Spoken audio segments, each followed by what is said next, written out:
Hey everybody, how are you? We just kind of cut in here. We got going a little late. We were in a production meeting about our big show on Sunday. So yeah, sorry for being a little bit late. It's good to be here. Of course, you are listening and or watching to Heading Back to the Window with Scott and Scott. I am your host, Scott Steen, lead handicapper at Whiners@Whiners.com. I'm your co-host, Scott Reichel, senior handicapper over Whiners@Whiners.com. And together, we do this each and every day, 3 p.m. Eastern, 2 p.m. Central Time, as we try to guide you through that perilous journey as we all attempt to head back to the window. Scott, did you head back to the window last night? How'd your evening go?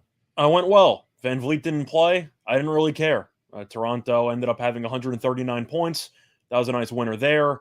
I know we both had the Grizzlies as the farm play, spoiler alert there. That won easily. And yeah, really not much more to add. You? Yeah, it was I threw some of my algorithm picks as far as plays of the day go, and other than the one that was played a day earlier that I put in there by mistake, did okay. Went 3-1 there.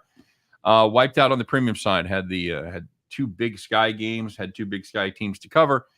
Neither one of them did. As Weber State absolutely crapped the bed. They had the cover with about 4 minutes left, and then decided that they'd played enough basketball for the night. And Eastern Washington got hot. Took care of business there, and the other one, Montana, just really never showed up. So yeah, and we hit the farm, so yeah, not awful.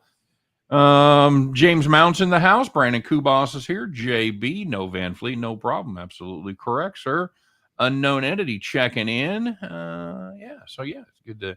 We got a lot of the usual suspects here. Don't forget, we're going to be doing our Super Bowl preview show right after this one. So if you guys are about 50 minutes in, you're going, yeah, fuck, I just didn't get enough Scott and Scott today. It's good news for you because we're going to be doing our Super Bowl show, taking some questions there. Should be a pretty quick show, Scott. I think you and I are both leaning the same direction on both the sides and the totals. So it might be a quickie, but we'll see what's going on.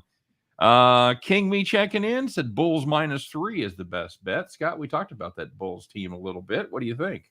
Well, I feel like the Bulls have to be the lean right now because Minnesota has a couple of players who might be missing this game, and they're pretty important players because Anthony Edwards and D'Angelo Russell are both questionable right now. Edwards is dealing with a bit of a knee issue, and even though both of them might play, the fact that they're still questionable in the middle of the afternoon doesn't exactly make me feel any confidence in taking Minnesota to win this game, Right. especially for a total of 241. I can't take the over if I don't know if Minnesota is going to have two of their best three players. So I'm leaning to the under, and I have to lean to Chicago because at home they've been really good, and Minnesota might be shorthanded. So I feel like Chicago and the under is the way I have to lean right now. Yeah, Bulls look like they're getting Vucevic back. Sonmu's still questionable, but I'm not sure that's a game changer in and of itself. Can you really take Minnesota though if you don't know who's going to play? Because I don't think you can. No, I'd wait till game time on this, or take a gamble. I mean, that's we talk about how at least me personally, I don't like to gamble on sports. I like to bet things where I have an advantage. But sometimes you have to gamble on the injury list, and you kind of have to read the tea leaves about when they popped up there, how long of a problem it's been, if it's an ongoing thing, if it cropped up last minute. And sometimes you just got to gamble on whether that injury list is going to be in your favor or not. And if it is, good chance you beat a pretty good line move. So, well, the way I'm looking at it is that there's a chance that both of them play, which is worst case scenario if you take Chicago. There's a chance both of them miss, which is best case scenario. And then you have somewhere in the middle where one of the two miss, and you're still in pretty good shape if you get Chicago. Right. So. Absolutely true. JB, best NBA bets. Well, we talked about that one, and we've got another one coming. We have definitely decided is our best NBA bet. As far as anything else goes, anything else on the NBA card grabbing you, Scott? Truth is, wasn't exactly my favorite card on the board. Yeah, I really don't see much that I truly like. The Boston game I was fascinated by because they've been playing really well lately. Mm-hmm. But do I want to lay 6 with Boston? Not really. I thought about maybe the under, but Denver's actually been playing good offense lately. So I didn't really have many thoughts on that one. How much do you want to looking at player props on DeJounte Murray. They traded Derek White, so Murray's going to have the ball in his hands even more in moving forward. So I think Murray might be in line for some huge stat lines for the next couple months. Tell you what, I don't know how much you want to fade this streaky Charlotte team that's been streaking the wrong direction. 6.5 with Detroit. Detroit's so bad, but they're awful. So that's the play I'm probably more interested in is tomorrow with the Grizzlies playing a back-to-back. I mean, with Charlotte playing a back-to-back at Grizzlies. I think that's I think there's going to be some value there. Right now, it's Charlotte -7.5. I got to tell you, I'm all over the Grizz there. I am looking at the under potentially in the Cleveland game. The reason why I haven't really pulled the trigger on is because I'm still waiting to see how Indiana looks with Halliburton and Hield in the fold. But Garland's not going to play. We know that he's definitely the captain of the offense. And we saw that with him out last week, Cleveland's offense looked a lot worse. So I do think you will see this game be a bit more low scoring. We saw them play a couple weeks ago. That game, I believe, landed around 180. Like, that was a pretty low scoring game. 214 does sound a bit high. Somebody asking about Wright State. So they got Wright State tonight. You and I talked about that. They should cover, but that involves laying a decent number on the road in the horizon. Yep. Man, both these Wisconsin City teams are so bad. Yeah. Milwaukee lost and failed to cover 6 straight. Wright State won and covered 4 in a row. They're certainly headed in the right direction. They took care of Green Bay last time out, beating the number by 9. Good road team too. Yeah, I'm not in any way looking to get involved with Milwaukee there. It's going to be Wright State or pass. I'd like to see that number come down just a little bit. But I mean, looking through the Friday card, there's a reason why I went back to men's Olympic hockey for my play of the day. Yeah. It's because nothing really jumped off the board on the hard court for me today. We have a farm play that I do like, but for the most part, let's just say we've been spoiled the last couple of days with pretty good cards. I didn't think it was one of them. See, I've got 4 college plays that I really like. You liked it more than I did. I just didn't really like much. Agreed. Super Sly in the house. Joan S. and Mattress Max got $5 million on the Bengals. I don't want to give my reaction because that'll kind of spoil half of our Super Bowl show. So if you're a Bengals backer, I think to quote Joan here, yikes. I think the one question I have about Mattress Mac, how many mattresses does he need to hide $5 million from the government? Man, I don't know about that cat, man. How many mattresses do you think you need? Publicity. Is it a king bed? Is it a queen bed? I don't know. California king, buddy. Ooh, I mean, that could store you an extra like $200K in there. Bill McDonald said the world is on Youngstown State. You agree? I'm not getting involved in it personally. I'm worried about backing a 7.5-point road dog in the horizon. Having said that, I don't want any part of Milwaukee. So it's road favorite, you mean? What's that? You said road dog. Backing it. Sorry, a road favorite. Yeah, sorry. Not for me. But if I gunned to my head, I'm not doing Milwaukee at all. I see Bill talking about the Youngstown game. The world is on them because they're at home. Detroit's not very good. However, Detroit's actually been playing better lately, with the one exception of the absolute murder against Wright State, where they got buried by 30+. They've actually been playing decently lately. And Youngstown's a team that is okay. They're not great by any means. It does seem pretty interesting that a lot of people really like Youngstown State, and the line has not moved. It seems pretty interesting. Don't you agree? Yep. I feel like Youngstown would have moved to 3 by now because it seems like everybody likes Youngstown. Yep, agreed. There does seem a little slow line movement based on the bets there. I'm not sure. Brandon Kuba said good call on the sharps yesterday, going with Georgia State. Yep. Georgia State. Brandon, I haven't done my UFC video yet. I still have to do my research for it. I think Adesanya is going to win too, but I think that fight should be a bit of a war, so I don't mind your decision call. All right, let's do a little housekeeping here. Don't forget to, of course, like and subscribe. If you haven't done so already, give us a thumbs up. We get tons of viewers, but not you guys are a little lazy when it comes to the thumb. Come on. I don't put any pressure on you, but if you're feeling it, we'd appreciate it. And of course, subscribe to our channel, yada yada yada. What else? Oh yeah, don't forget to listen to our pals Jim Williams and Chris King every day doing their show 1:30 p.m. Eastern time, just parlays, and we'll be joining them, of course, on Sunday for our Super Bowl extravaganza. And of course, There are penalties if you do not like and subscribe, because we're going to add 2 more weeks before the big game. This is the longest 2 weeks ever, Scott. No. In sports, is it the longest 2 weeks now? See, I feel like my concept of time waiting for stuff to happen has gone completely out the window since we had about 5 months of no sports last year.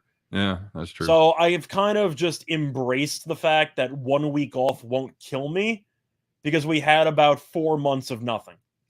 And as a Jets fan, your season's over in October, so my season's over like before the NFL draft. I think late June. So, all right, man. Let's find out. And of course, make sure you check out our partner over there at Caesars Sportsbook. Now available everywhere that sports betting is, pretty much. So make sure you download the app, check out the website.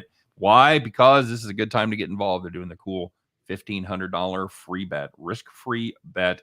Just use the video code. Use the code Video Winners, right? Yeah, Video Winners. No, Video Winners and Video Whiners is the other one. Yep. It's so you check that out. Put the code in. All the information. If in case I'm confusing the hell out of you, which is entirely likely, it's all in the description of today's video. So make sure you check that out. Of course, it's got to be in your state. It's void where prohibited. Derp. And of course, you must be 21 to play. So let's find out how it went down yesterday. The good news, the bad news. You know who you are, the people that took it in the shorts and the people that took it to the bank. The winners, the whiners, and those of you who got extremely whined and have to call the cops. All right, we're going to start off in the NBA.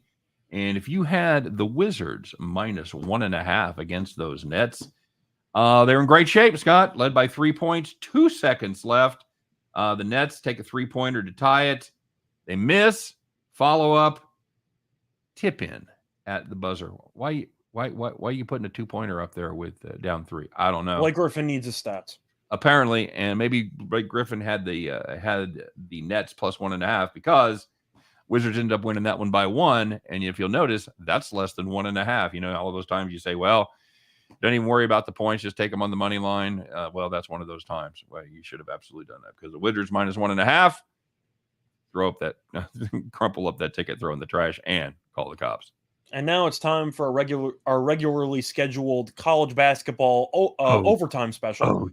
OT. If you had North Dakota State and Western Illinois under 150.5, you had 136 points in regulation. Good capper. It's an even number. Good capper. 68-68. Oh, God. Game landed 165 after double overtime. It did go over after the first overtime session, but still, they went to the second overtime for fun. You can rip up your ticket. Remember, kids, they don't call it double undertime. And finally, game that I was on the wrong side of, if you had the total in this one, Northern Arizona, Montana, under 134.5. They had 122 in regulation. Congratulations, you're a fine capper. However, you didn't account for the last period, which lasts 5 minutes. They must determine a winner, and they did. Spoiler alert, it was Northern Arizona. Yikes. And that game landed 139. You're 134.5. Just a distant memory. You know, you're sitting at 122. You're thinking, well, maybe a shot. They haven't scored much all game. Maybe they'll play some defense. Nope. Didn't happen at all. 139. Bye-bye. Call the cops. Yep. College basketball.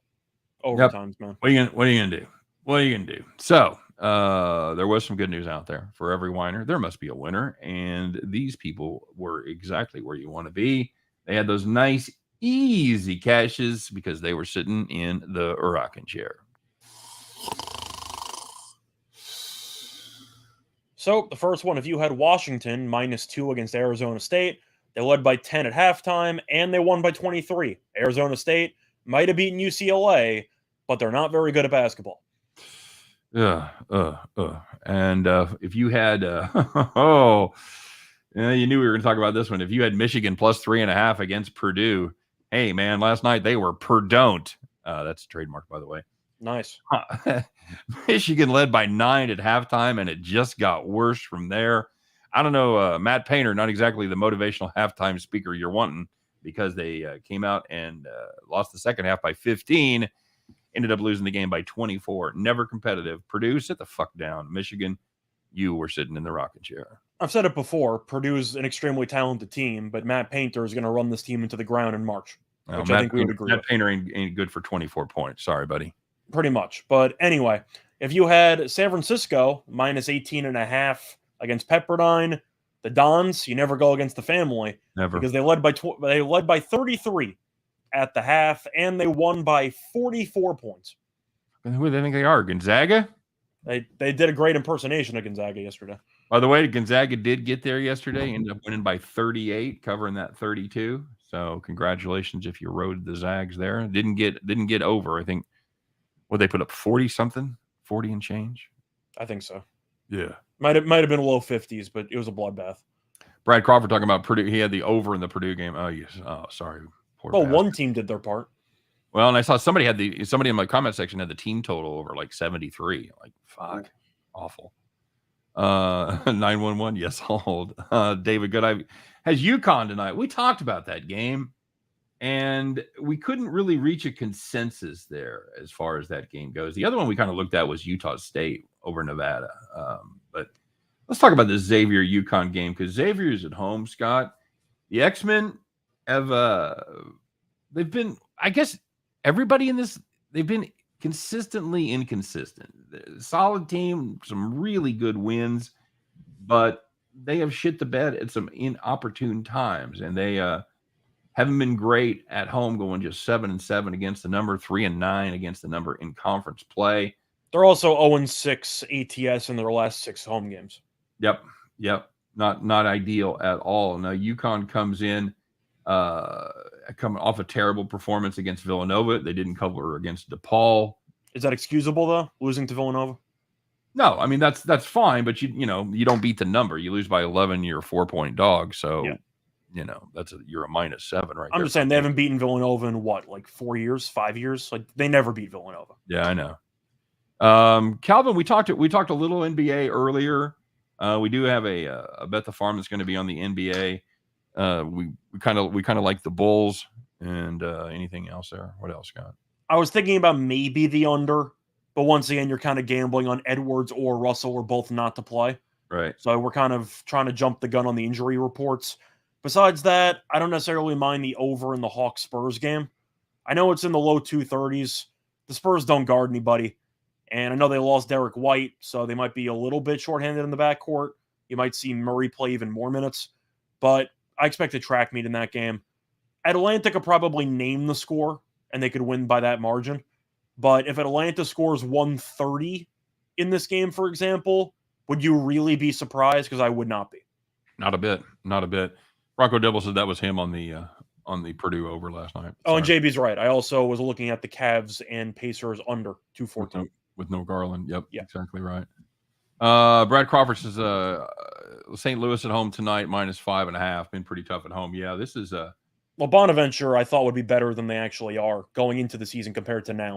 Well, they went 5-0 to start the season. They picked up a couple good wins there against Boise and Marquette, two teams that ended up being pretty good, and they beat Clemson as well. They hit a wall after that. Yeah, they're not good. 5-4 in conference play, 3-6 against the number in the A10 there. This Billikens team got off to a slow start, and they're plugging in some new pieces there, but they kind of put it together here, and they have been very good at home. So they've 11-3 straight up, 9-4 against the number. So yeah, and then Bonnies are an awful road team in conference play. Mm-hmm. I like St. Louis laying the 5.5 there. It was at 6, so a little bit of money coming in on the Bonaventure. I'm happy about that. I'm fine. The way I'm looking at it is there's a 0% chance that I'm taking Bonaventure. It's either St. Louis or pass. There you go.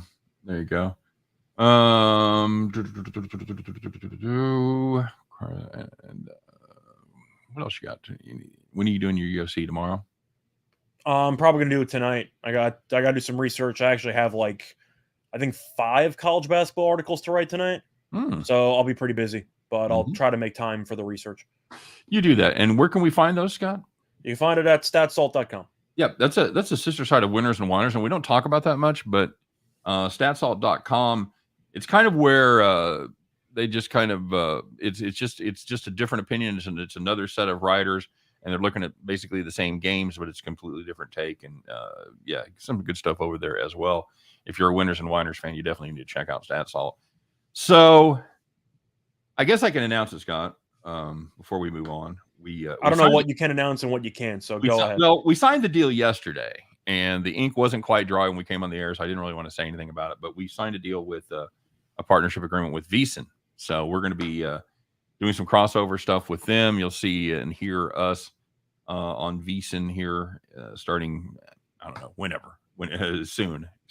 So should be fun. We'll be having some of their personalities and expanding our network. And we're I don't know that we're in the big time yet, but we can see it from where we're at, man. We're standing on a hill and we can see the big time from here. So we're pretty excited about it. It's a big move for us over here at Winners and Whiners. And yeah, it's going to be cool. We're going to meet some new guys on Sunday that we'll be working with, doing some other shows, adding them to the network from one of the from Picks and Parlays, right?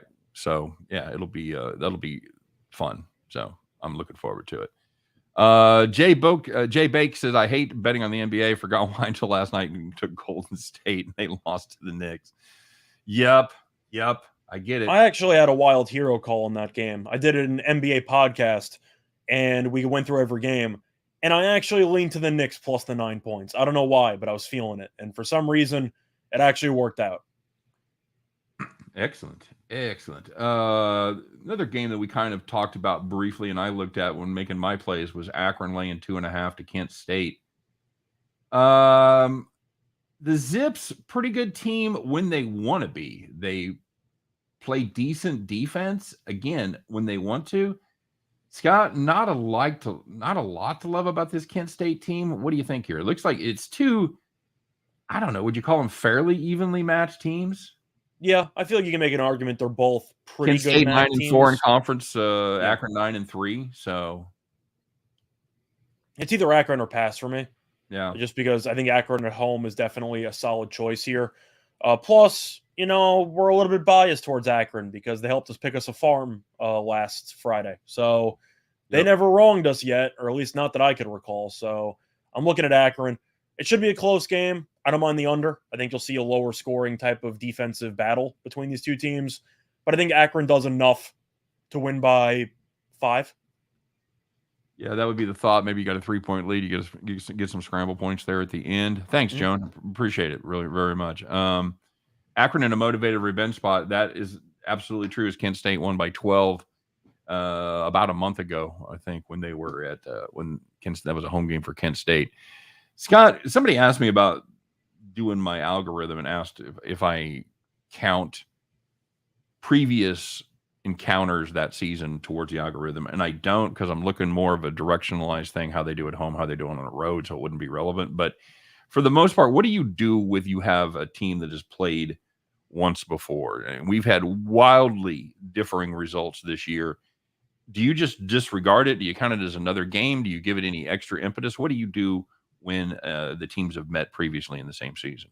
I think there are different factors you got to keep in mind. I think one of the main factors is how long ago did they play the first meeting?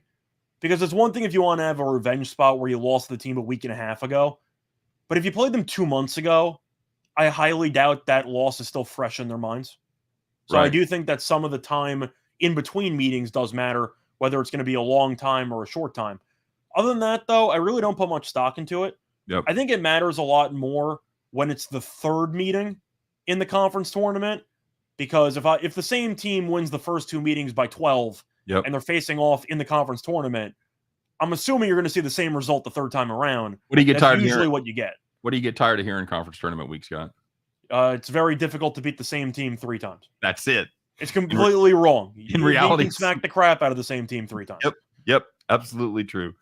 Absolutely true. In football, that might be true, but in Bronco Devils got UConn Xavier, both teams 70 plus 256. What do you think, bud? What's the? I'm trying to think of what's the total in that game. Just to put a bow on that, David Good brings up a very good point. Change in personnel, absolutely. If somebody was hurt, if somebody's back for this game, or they're hurt for this game, vice versa, whatever, absolutely huge factor. Yeah, sorry, go ahead. But I don't mind it. Total's 140.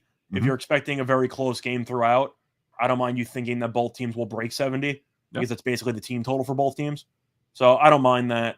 But once again, when it comes to the previous thing we're talking about with the revenge spot, whatever, I care more about it when it's the third meeting because you'll hear the same thing that we just said. It's very difficult. No, it's not. If you beat the same team by 15 plus in 2 regular season meetings and you're playing again either at home or in a neutral, I don't give a damn. You're probably going to win the next game by 10 plus. Bien Trabajo, I got Rachel over 1.5 new backgrounds this weekend. It's actually going to be under. I asked him before the show, I said, how are your shelves coming? He goes, what am I, fucking Bob the Builder? You want me to make shelves in the background now? We have a couple of shelves. Jesus. Man, I got so much cool stuff, and I don't think I'm going to put up, like, the shelves aren't going to be heavy enough to hold some of it, and, like, a couple of them are pictures that are panoramic, so it's going to be an interesting melange behind me Scott don't give a shit. You're right, Elliot. He doesn't. All I care about are winners, man. I don't care about the background. That's right. That's right. He wants to just, all he wants to do is put out winners. He didn't come in front of a shed. If you saw where he was right now, I would record it in an airport. Like if I needed to. Like it doesn't matter. I'll give out winners. You got Rachel shaves for the Super Bowl. I'll shave when the winning streak for the play of the day ends. Because so far it's been going pretty well. There you go. T-Train in the house. What's up, buddy? Happy Friday to you, my man. Hopefully it's Tony. Hopefully it's getting warm up there. Scott, besides 72 in your house, what's the weather like at Long Island? A little bit of artificial wind. What does that even mean? It means air conditioning. It means air conditioning. That's what that means. You had the fan on. Got the fan on auto. So, they're keeping me guessing out here. Good times. Good times for sure, man. All right, let's take a look. I know we have one that we want to talk about here. Some of these just make me chuckle beforehand. Scott was a gambling hero of the day, and we want to get to it mainly because we haven't played Trumpet Fanfare in a while, and I feel like if I don't get my fanfare, I'm just not happy. So let's go ahead and do that and find out who it was. And he's not. Spoiler alert: he's not even American, man. Not even American, and yet he was the gambling hero of the day.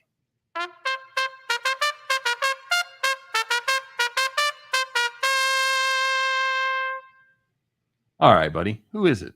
So it's going to be Dallas Mavericks superstar guard Luka Doncic, who ended up having 51 points, career high, yesterday, as he led the Mavericks to a 7-point win over the Clippers. Just so happened the Mavericks were favored. Needed them all. 6.5. Never in doubt. 28 points in the first quarter. Wild. Could have had 30, though. He missed 2 free throws at the end of the first that would have given him 30, but 28 in the first quarter. I believe his player prop number was 28.5. Nice. That's pretty good for a rocking chair. That's not bad at all. Not bad at all. Scott, will anybody ever beat 100 points? Will anybody ever beat Will Chamberlain? Will Chamberlain, yeah. Anything's possible. I don't see it. I just don't know how it's going to happen unless somebody either attempts 40-something free throws or decides it's okay to attempt 33 pointers in a game and hits like 20 of them. Like, yeah, I don't know how it's possible to get to 100. Remember, he did that without the 3-point line. I mean, not like Will would have been shooting a bunch of 3-pointers, but he was also against local milkmen, but nobody really cares, Who was he playing, Scott? You mean which team or which players? No, which team was he playing? I'm trying to even remember. Is it the Knicks? It was the Knicks. Okay. You know where it was? One of the great trivia questions of all time. Where was it? That I don't know. Hershey, Pennsylvania. Okay. Yeah. I knew it was for the 76ers. I just wasn't sure where it was located, but okay. You're incorrect, sir. It was actually for the Philadelphia Warriors. Damn it. Thanks for playing, though. My bad. Kings are going to the playoffs now that they got Sabonis. Not a DeMontis. They got the father. They got Arvidas. They got the father. Oh, that's not good. Did you watch the Flying Tomato last night? Make his last Olympic run? Came in fourth. He gave it a good run. He helped you hit the superfecta. No, but he tried. It just didn't work out. The snowboarding superfecta? No. God damn, dude. Is that, you look at curling, you go, Yeah, I could do that. You look at that shit, you're like, oh fuck, I'm not even going up the lift. I'm not even taking if I was on the lift, I just do the turnaround. I just stay on. I wouldn't get off. I just go, all right, I saw it. Let's go. Brad, you're actually flipping it. He had 81 against Toronto. He had 61 against Dallas, and he sat the fourth quarter with either 61 or 62. There you go. So he had a shot at maybe 90 in that Dallas game, but he played the full 81. He played every second of that. He got benched after the third quarter against Dallas with 60. Why'd they bench him, Scott? They asked Kobe if he wanted to go in, and that's actually an all-time great quote. I believe it was Phil Jackson at the time, and he asked Kobe if he wanted to go back in, and Kobe said, "No, I'll get it next time." Like that, I believe that's actually the quote that he used. So I wanted to set it up for you. Elliot says I look like the coach for KC. You know, I swear to God, next time I wear this, maybe I'll do it for Sunday. I'll put my Andy Reid because I got a mask. I told you my son's girlfriend got me a mask with Andy Reid, got the mustache and shit. Mm-hmm. Maybe I'll put the mask on and I'll put a Chiefs hat on. I think you meant like the borderline hazmat suit mask. No, not that. I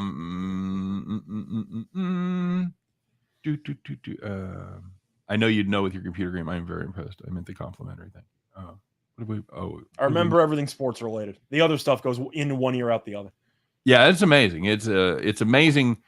I've learned a couple things because I had the same kind of brain for sports when I was your age, and I had other things intervene that took up space in my brain, and also I'm sure I've shaved off some cells. Cocaine's a hell of a drug. What's that? Cocaine's a hell of a drug.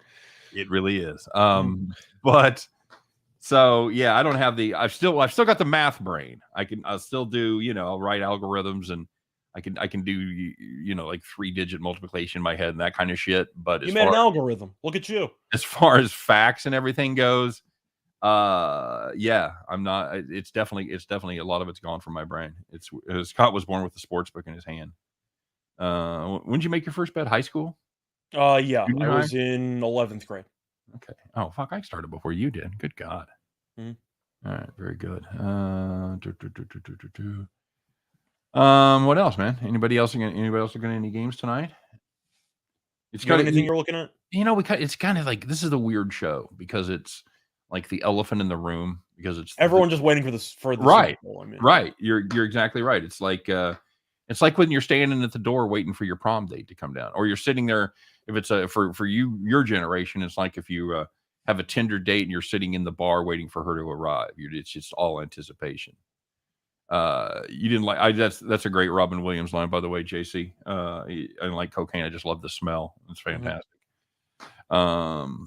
Yeah. Scott S lives in. I think she means Scott R lives in. I do not live in Speed. I used to.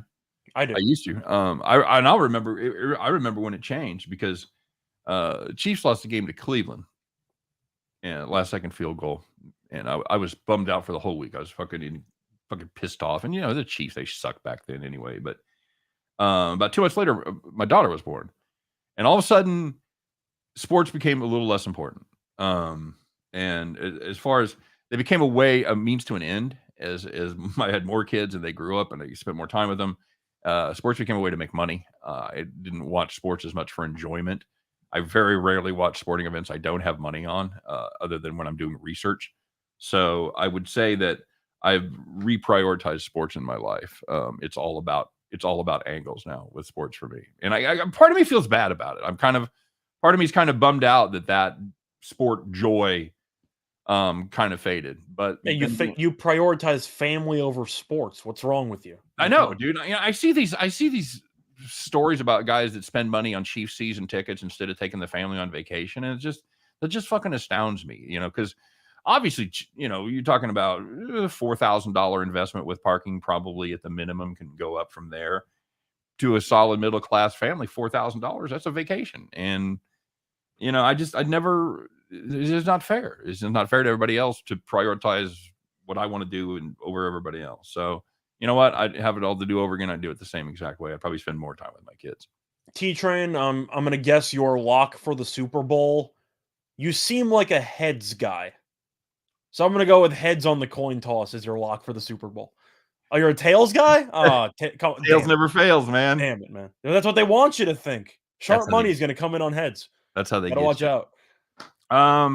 Joan, I don't know. I think I'm a good dad. I raised 4 well-adjusted kids that all went to college and graduated and have good jobs, and so by that metric, they don't go. They haven't been in jail. They haven't had a lot of the exciting background moments that I've had. So yeah, I give a ton of credit to my wife. Though I'm married to a hell of a woman. Anyway, sharp money on the coin flip. Sharp money coming in on heads. You better watch out, man. Octopus, Scott. We talked about the octopus a little bit on our prop show, and you and I both learned what an octopus was the same day. I can't remember what the odds were. You like any part of an octopus? As a Jewish person, I'm not allowed to go near it. So no, I don't believe in an octopus. You can't eat octopus? No. Is it a bottom feeder too? No, I forgot the exact reason why you can't eat octopus, but shellfish, octopus, whatever. Jewish people don't exactly get along. The probability of each coin toss is independent of the past. Shh! Don't fucking tell people that, David. My God, that's going to destroy 75% of the sports betting market right there. You see, David, you don't understand, because if the previous 4 years were tails, then heads has to be due. God damn it, it's due. It's the all-time gambler's fallacy, by the way. We're joking. It literally is the gambler's fallacy. Yeah. They're independent of each other, but you will always hear people go, well, the last 4 were tails. This has got to be heads. Dude, and that's just not how it works. I set box at a crap table for 7 years. I saw gambler's fallacy in action every hour of every day. Give me 5 on boxcars. It hasn't rolled in a while. Mm-hmm. You're right. It's due. I can keep chunking it, baby. Yes, exactly right. By Asian statistics, absolutely correct. Oh man, you excited for the Super Bowl? I'm excited for the fact that I actually would be fine with either team winning. Okay. Usually, you have a Super Bowl. I mean, Brady's in it 90% of the time, and either you're rooting for Brady to win another one, or you're tired of Brady winning and you want somebody new to win it. So you actually have 2 pretty good stories on both sides for the quarterbacks. Stafford, who spent his entire career getting his head taken off in Detroit, and you have Joe Burrow, who's a lot of fun, who's a cool customer, and he also was my quarterback in college football fantasy. So I've liked Burrow for a while. So I'm fine with either quarterback winning. I'm rooting for Cincinnati because I think that Cincinnati winning their first title is definitely a cool story, which I'm rooting for. But I do like the fact that there aren't a lot of, I'll just say, hateable characters on either team. I know Odell rubbed some people the wrong way, but nobody has, at least in my opinion, I don't really see a player on either team that I completely dislike, which I do think is a pleasant surprise. All right, very good. I don't care for Burrow. I just, and I'll admit that I could be salty from the game, but I'm just biased because that LSU team I think is the best college team of all time. Okay, well, fair enough. Stafford is an interception machine. We talked about taking both quarterbacks for an interception. Absolutely. I believe it was Bronco who mentioned in the comment section of our prop show the losing quarterback to throw 2+ picks, I think, was plus 350. I don't know where you found that, but I do like it because I do think turnovers are going to obviously dictate the game. It's hard doing props because you have access to all kinds of different books, at least looking them up, and every book has different props. So definitely look around. Any thoughts on Fresno State, CSU? I like Fresno there. I like them catching the points. I think those 2 teams are pretty evenly matched. CSU has this weird stat. We were talking about this before the show, and it doesn't really mean anything. But I just find it odd that they haven't covered a spread since 2018 on Friday night. So it's the ultimate example of just noise. But I found that fucking fascinating. We're having a party with squares, the board, not the people. That's funny. Did you buy any boxes? Not yet. I will. I did the free what's the free Rocket Mortgage. Oh, okay. They do the free one, and then you send out to your family, and you get more Mhm. squares. So I did the Rocket Mortgage squares. I bought one thing of squares, and I got the dreaded Rams 2, Bengals 1.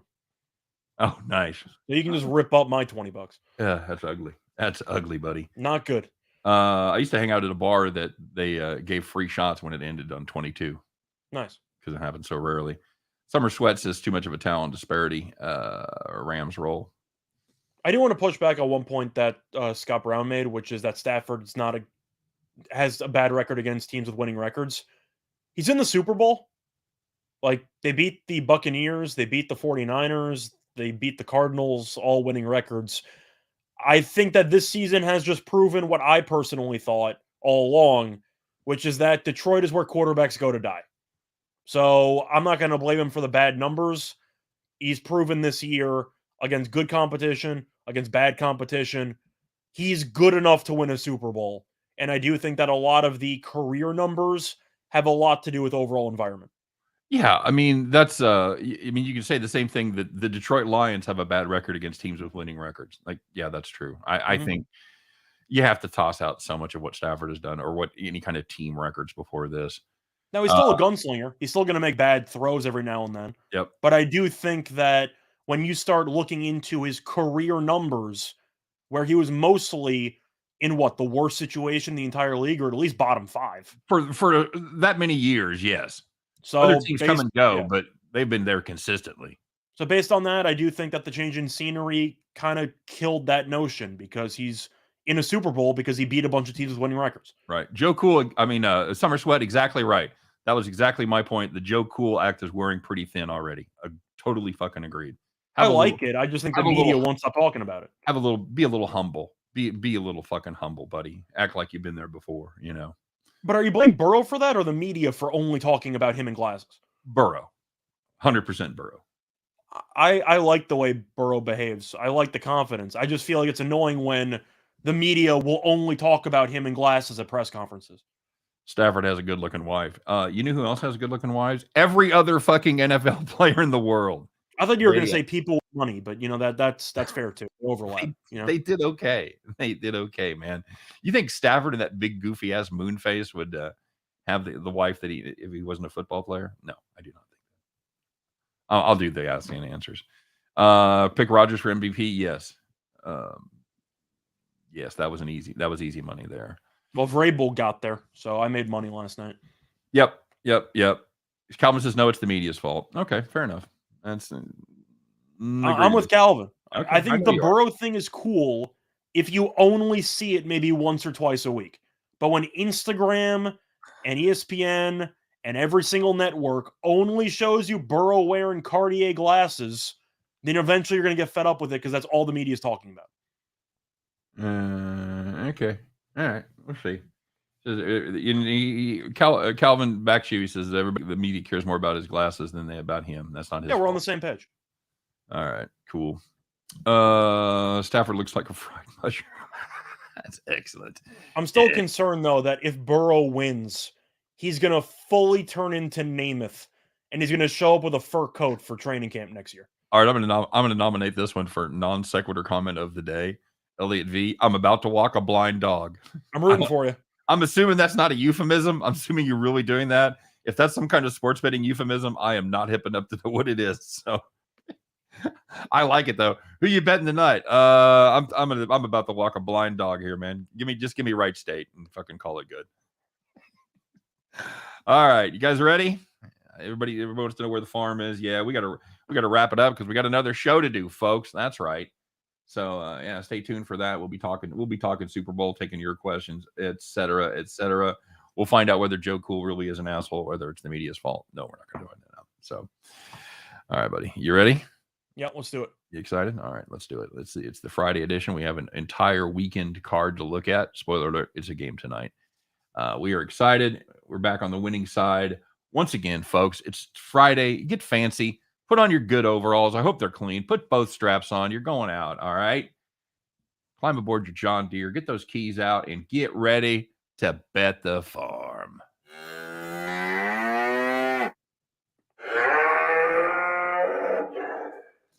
All right, Scott, I know we had a farm play last night. How'd that end up doing?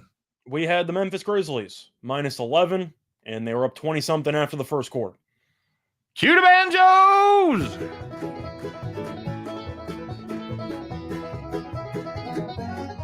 Yeehaw. Yeehaw. All right, there you go. We're going to keep it in the NBA tonight. Scott, what do we got? So for this one, we have a double-digit spread in the NBA, but we're actually taking an underdog. We're going to take Oklahoma City +14 against Philadelphia. Oklahoma City been very profitable on the road, 17-10 ATS on the highway. Philadelphia 10-16 ATS at home. Philadelphia not exactly known to win many games by margin. 76ers have only won one game by 15 plus points since January 11th. For those of you doing the math, that's basically a full month. Plus, if you want to look at the injury news, Harden is out. Curry and Drummond obviously just got traded. And Tyrese Maxey is questionable. So Philadelphia is favored by this many points with a shorthanded roster. Harden's not playing, and Maxey might not play. I find this line extremely odd. I think Golden State's going to hang. It's not a Golden State. I think Oklahoma City's going to hang around. They're going to lose, but I do think this game will be randomly close halfway through the fourth quarter. Very good. Very good. What does Maxey call his house, Scott? I have no idea. It's the Maxi Pad. Thank you. Maxi Pad? Yeah, okay. Yeah. I realize where you're going after. Okay. All right, guys. That's going to do it for Bet the Farm. We like Oklahoma City. The Thunder catching 14 points in a spot with Philadelphia where Philadelphia doesn't have their entire roster in place. Doesn't this line seem like Harden's playing? Like you see 14 and you think, all right, Harden and Embiid are going to go crazy. Yeah. Embiid could get to 40 and they still may not cover. So, yeah. All right, very good, guys. As always, thanks for joining us today. Thanks for joining us all week here. We love it, and we love to do it for you guys. If you have the ability, if the boss is out at work, you have some time there in the afternoon, don't forget to stay tuned. About 5 minutes, we're going to fire up our NFL Super Bowl 56 preview show. But for now, you guys take care. Good luck on all of your plays this weekend. And, of course, don't forget to check us out every day. We do this Monday through Friday, 3 p.m. Eastern, 2 p.m. Central, as Scott and I will help you to head back to the window. Take care, everybody. We'll see you in a little while.